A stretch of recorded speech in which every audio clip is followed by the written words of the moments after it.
All right. Hi again, Mark Schoepp and my wife Becky. We are working with Neolife, a health and wellness company, and we're their distributors.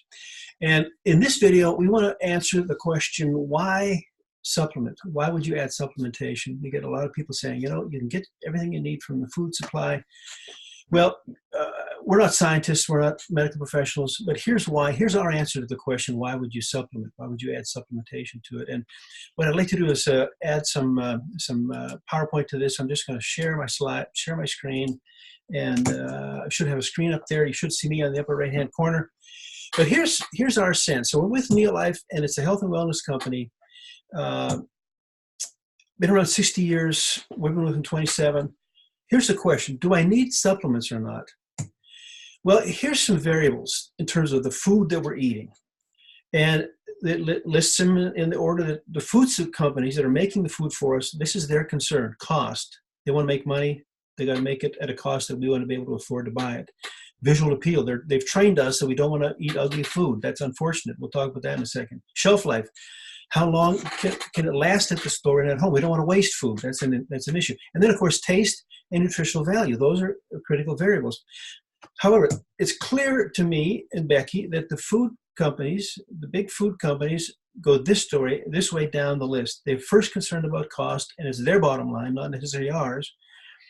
And finally, the last thing they think about is nutritional value. They tell us otherwise in their advertising, but we don't believe that's true. However, we think we need to be going this way. Think nutritional value and taste first.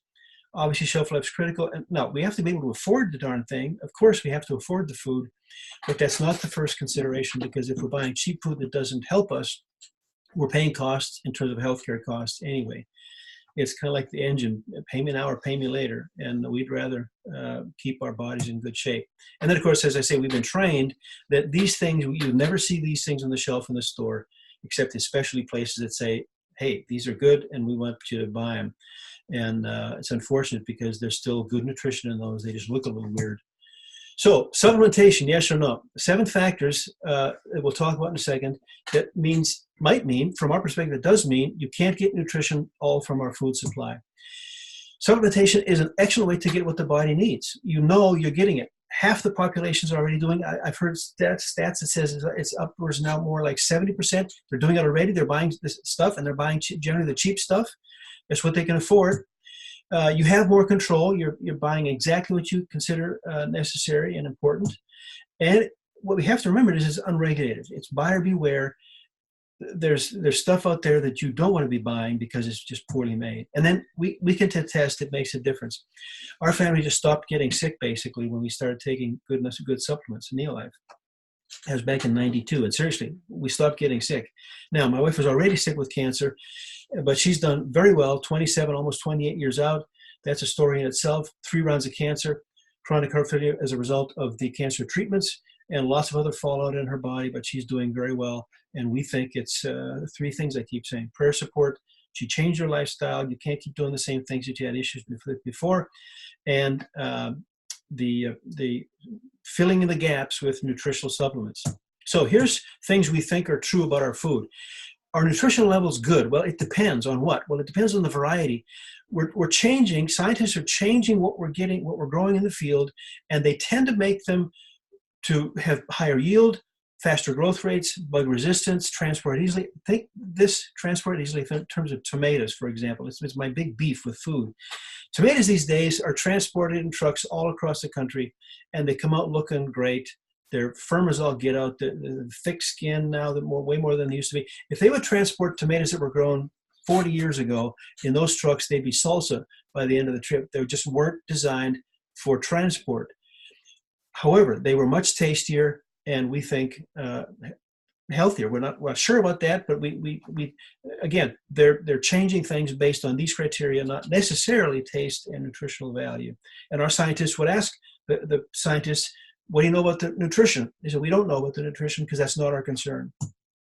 Production method, synthetic versus natural fertilizer. It makes a difference, folks.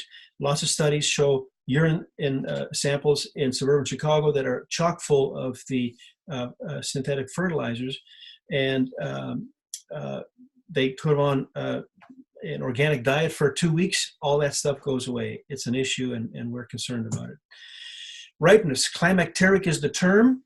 There's certain things like tomatoes that you can take off the vine before they're red, and they turn red, so they look fine in the store. The trouble is, there's some nutrients that are left in the ground on purpose. The plants don't take it up and don't put it into the plant until, the fruit, I should say, until just before it's ripe and ready to go. Well, by the time the plant's ready to put that in, that tomato is already long gone in a truck to the store somewhere. Post-harvest handling and bruising, just, it comes from so far away. We used to get all our food from 25 miles around us. Now, there's issues with that. They have to be able to feed a large growing population, but I'm not buying all the things that the food companies say we have to do. There's other ways of doing it.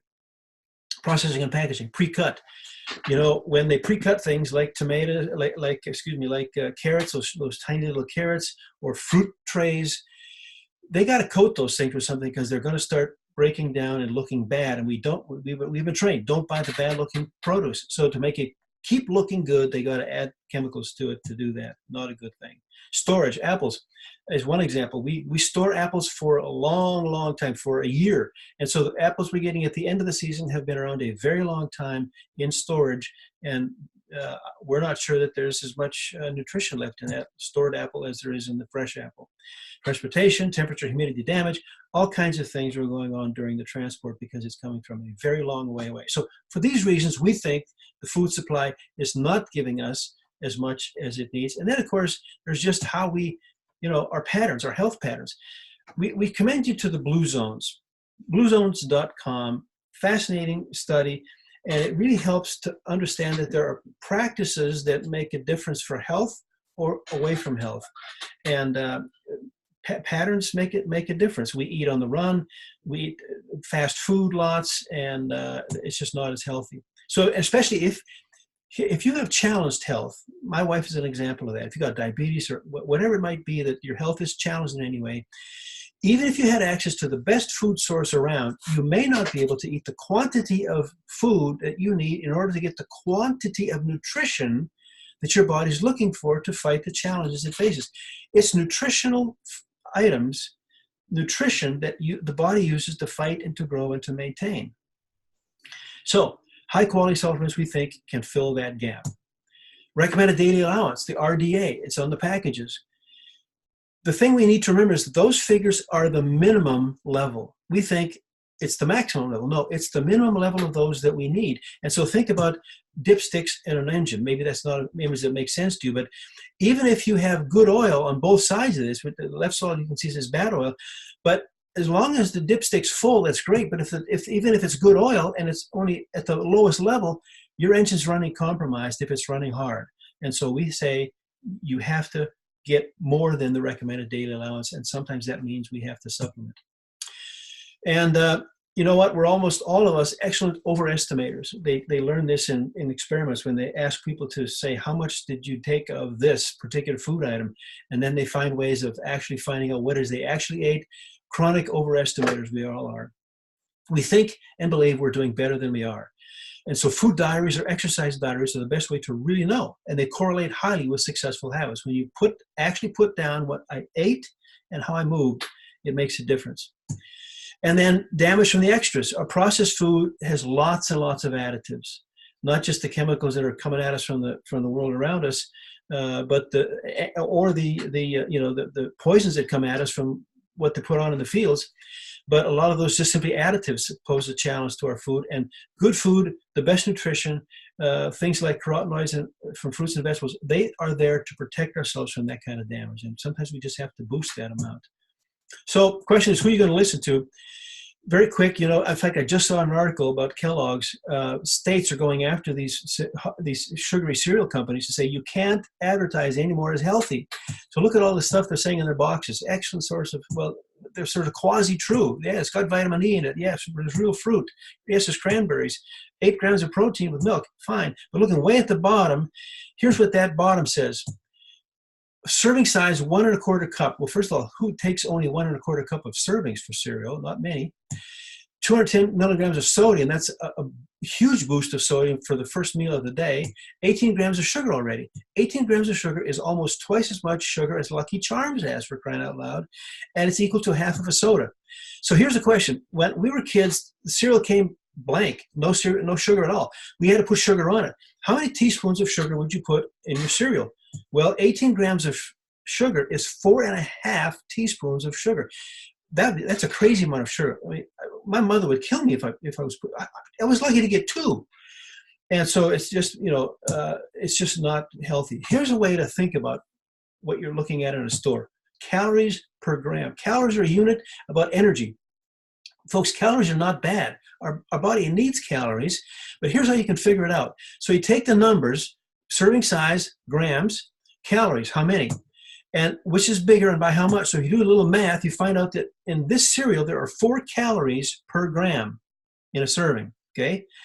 Well, what does that compare to? Carrots. Do the math, 85 grams per serving, calories 35. There's only 0.3 calories per gram in carrots. So lots of nutrients, very little calories per gram. And another one, well, here's Ben & Jerry's ice cream. Here we go. Do the math, calories and grams. It's 3 calories per gram for a much higher density than carrots, of course. And then the highest of all is oils. You can see oils, canola, olive, etc. All of those are extremely dense in terms of calories per gram. So 9 calories per gram, way higher than fruits and vegetables. 45 times higher in terms of vegetables to oils. We do a whole workshop on that. It's just fascinating to think about that. So, and then we have to be careful. So oils are dressings, are salads. So we think, well, we're doing a healthy salad, and then we slather it with oil and dressing, and we've really negated the health of that salad because we've mixed it with so many calories that, again, nothing wrong with calories. We just get too many of them, and we end up storing calories in terms of fat. So all these good things that they're trying to tell us in terms of advertising, guess what? This cereal, 4 calories per gram. Well, Ben & Jerry's is only 3 calories per gram. That doesn't mean eat Ben & Jerry's for breakfast. It just means, folks, we got to pay more attention to the realities of our health. And quality counts. Research shows that vitamins fill the gap. And when you research quality vitamins like Neolife, it clearly shows they make a difference. And so Neolife is a name you can trust. Been around 60 plus years, 50 countries around the world, and they meet the standards of all 50 of those countries. We just commend them to you. And again, we think that for lots of reasons, it's important to fill the gaps, add in. Here's a way to get a hold of Becky and I and our webpage. We thank you for taking the time to be with us today. And I'm just going to sign out here, get back to my screen. And again, thanks for your attention. Contact us if you got any questions. We'd love to share more information. Thanks.